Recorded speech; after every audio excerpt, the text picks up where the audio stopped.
శ్రీమాత్రే నమః. శ్రావణ మాసం మొదటి సోమవారం నుండి మొత్తం 16 సోమవారాలు షోడశోపచార పూజ చేసుకుంటారు. ఇది సంవత్సరంలో ఎప్పుడైనా మొదలుపెట్టి ఎప్పుడైనా పూర్తి చేసుకోవచ్చు.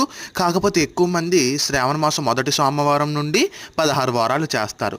ఆ షోడశోపచార పూజ మొత్తానికి ఎలాగ చేసుకోవాలి, ఎన్ని పార్థివలింగాలు ఉండాలి, దానికి పూజకి ఏటేటి నియమాలు, శివలింగం ఎటువైపు పాదపట్టం ఉంచాలి, తర్వాత ఈ 16 సోమవారాలు కూడా స్వామివారికి ఏటి నివేదించుకోవాలన్నది మొత్తం అంతా వీడియోలో చెప్పాను.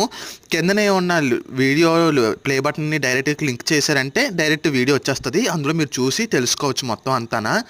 పార్వతీదేవి సాక్షాత్తు ఆ పరమేశ్వరుని పెళ్లి చేసుకోవడానికి ఈ షోడశ సోమవారం పూజ చేసింది. అంటే 16 సోమవారం షోడశోపచార సోమవారం పూజ చేసుకునే శివుని యొక్క సతిగా అమ్మవారు వచ్చారు.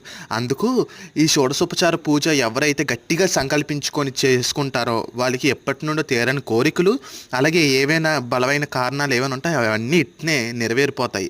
ఈ విషయాన్ని మీరు గుర్తుంచుకొని చక్కగా చేసుకోండి. ఆ స్వామివారు అలాగే అమ్మవారి యొక్క దీవెనలు ఎల్లప్పుడూ మీ పట్ల ఉండాలని మనస్ఫూర్తిగా కోరుకుంటున్నాను.